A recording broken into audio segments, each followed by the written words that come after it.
अ, मेरे प्रिय देशवासियों, भारत के देश के सबसे बड़े जनसंख्या वाले राज्य उत्तर प्रदेश के मुख्यमंत्री योगी आदित्यनाथ कहते हैं कि एक हाथ में माला है और दूसरे हाथ में हम भाला लेकर चलते हैं।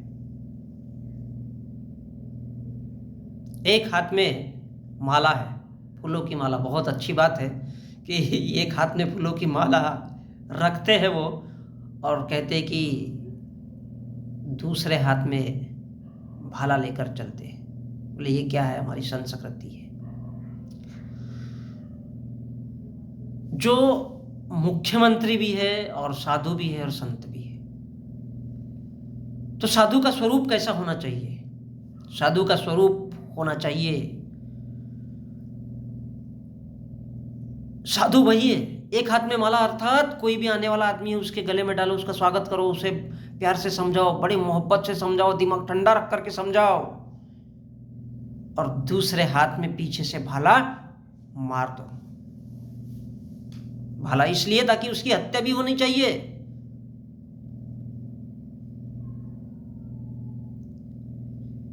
इस देश का एक साधु, इस देश का एक संत ये सोच रखता है तो सोचिए कि भारतीय संस्कृति, भारतीय दर्शन किस हद तक जा सकता है,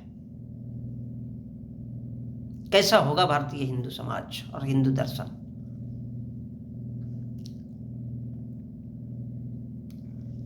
इसीलिए मैं कहता आया हूं कि हिंदू साधु संत सिर्फ अय्याशी के लिए साधु संत बनते हैं। उनको पता है ढेर सारी स्त्री आती है, जैसे कि राम रहीम और आसाराम बापू जैसे महिलाओं का बलात्कार करते हैं, तो ये उसके लिए महिलाओं को उसमें बुलाया जाता है सज धज के कि भाई सज धज के आइए, और अगर वो भी पीरियड में होती है स्त्री तो उसको भी दूर रखा जाता है, चल तू नहीं आ सकती, क्योंकि वो काम की नहीं होती, वो उस साधु संत के काम की नहीं होती। इसलिए भैया भगवान है ही नहीं तो वो किस चीज की काम की है? भगवान तो दुनिया में है ही नहीं तो वो पुजारी के काम की नहीं है। भैया चलो दूर हटो, तुमको मंदिर में नहीं आना है, भगवान को हाथ नहीं लगाना है। क्या हो जाएगा? बाबू कान अपवित्र हो जाएगा। माशाअल्लाह, क्या बात है। तो फूल इसलिए कि आपका स्वागत भी करना है, और जहां आप अगर काम के नहीं हो तो पीठ में मार करके भगा दिया जाएगा। ये अब सोचिए कि भारत का साधु संत कितना प्यार से लेता होगा इस बात को। मैं नहीं, ये योगी आदित्यनाथ की संत की परिभाषा कह रही है। एक संत होकर के जो इंसान, जो व्यक्ति, और इतने बड़े पद पर, जो 22 करोड़ जिस प्रदेश की जनसंख्या है, और अगर वो साधु, वो संत ये कहे तो सोचने लायक बात तो है कि भारत के हिंदू साधु संत किस प्रकार से जिंदगी का मजा लेने वाले लोग हैं। अय्याशी, सिर्फ और सिर्फ अय्याशी। लगने को ऐसा लगेगा नहीं भाई खाली धोती पहनते हैं, ये पहनते हैं, वो पहनते हैं, कहीं कोई मानवता की बात करते हैं? नहीं करते। क्यों नहीं करते हैं? क्योंकि उनको मालूम है कि धर्म और भगवान में हम लोगों ने इतना उलझा दिया है कि हम चाहे कितना भी कुछ करें, उनकी महिलाओं के साथ बलात्कार करें, इस देश की उनकी संस्कृति को गाली दे, किसी को गाली दे, किसी को छोटा कहे, किसी को बड़ा कहे, और किसी से नफरत करे, तो भी घंटा इस देश के लोगों को कोई फर्क पड़ना नहीं है। क्यों नहीं पड़ना है? क्योंकि वो हमारे विचारों में पूरी तरह से लीन हो गए, और इसलिए वो कहते हैं कि भगवान में लीन हो जाओ। किस लिए? ताकि एक साइड से लीन हो जाओ कहने के लिए आपको बुलाया जाता है, आपका स्वागत है वो, और दूसरी तरफ से आपके पिछवाड़े में तलवार मारी जाती है ताकि आप ना टॉयलेट जा सको और नहीं कुछ। आपको वैसे ही खत्म होना है, मरना है, ये ऐसा आपका पिछवाड़े में घाव दिया जाता है। कभी सोच कर देखिए कि हिंदू दर्शन या हिंदू समाज का जो रूप रेखा है या उसका रवैया है वो किस तरह से इस देश के लोगों को खचोटता होगा। और यही वजह है कि सदियों से उन लोगों ने इस देश पर राज किया और अपने आप को ऊंचाई से आधार पर साबित किया।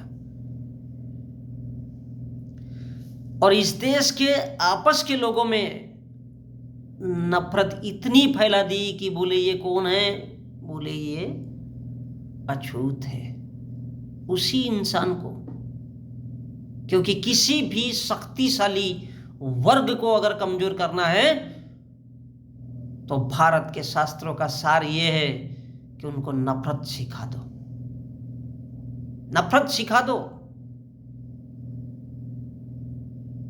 लेकिन हाँ, मेरा तात्पर्य किसी भी प्रकार के नफरत से नहीं है। मैं सबसे पहले कहता हूं इंसान बनना है और इंसान बनो। इंसान अगर बनोगे जिस दिन, उसी दिन आपको ये बातें समझ में आने लगेगी, उससे पहले कदापि नहीं। एक साधु, एक संत इस देश में जब ये सोच रखता है कि एक हाथ में भाला लेकर चलता है और ये कौन इसकी इजाजत देता है, इसकी इजाजत कौन देता है? इस देश के शास्त्र देते हैं। क्यों देते हैं? क्योंकि इस देश के जिन मंदिरों में जो मूर्तियां लगी है, आप जरा गौर करिए वो किस प्रकार की लगी है और वो क्या संदेश देती है। तो बोले ये क्या है? बोले शास्त्र अर्थात फूल की माला अर्थात शास्त्र का प्रशिक्षण है। ये आपका स्वागत है कि आइए अंधे बनते रहिए, आइए लंगड़े बनते रहिए विचारों के माध्यम से, आइए सारी जिंदगी गुलामी में बिताइए। हम जो कहते हैं केवल उसको समझिए, हम जो कह रहे हैं वही सत्य है। क्योंकि आप इंसान नहीं हो, जानवर हो। और जानवर की परिभाषा क्या है? खाना, हगना और सो जाना, सेक्स करना, बच्चे पैदा करना, इसके बाद कुछ भी नहीं है। उनका मकसद ही केवल जिंदगी को गुजारना होता है। अब ये दूसरा क्या है? भाला। बोले भाला का प्रशिक्षण अगर जरूरत पड़े, और जो इन बातों को समझाने वाला या समझने वाला इंसान है, भाला उसकी जिंदगी खत्म कर दो।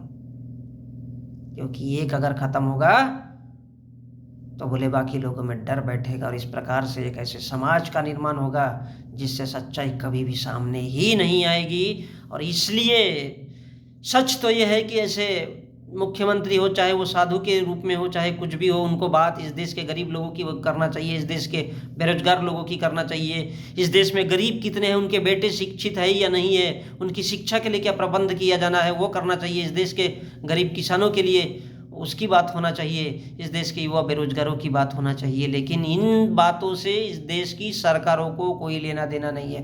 न तब था उस जमाने में, जिस जमाने में ये उपन्यास लिखी गई रामायण और महाभारत, न आज है।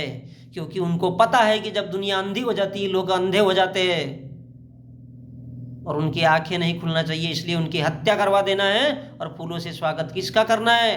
जैसे कावड़िया यात्रा होती है तो उन पर हेलीकॉप्टर से फूल बरसाए जाते हैं। किस लिए? क्योंकि जितने अधिक मात्रा में लोग अंधे बने रहेंगे, जितने अधिक मात्रा में लोग मूर्ख बने रहेंगे, जितने अधिक मात्रा में पागल बने रहेंगे, भारत के साधु संतों का बिजनेस और उनका शस्त्र और शास्त्र का प्रशिक्षण हमेशा चलता रहेगा और वो युगों युगों तक इस देश में राज करेंगे। यही सोच इस देश के साधु संत की है। तमाम पूरे देश के साधु संतों की तो सोचिए, उससे भी खतरनाक इस देश में रिलीजियस सुप्रीस्टी सिस्टम वाला आरएसएस है, वो किस तरह से काम करता होगा, वो किस तरह से काम करता होगा।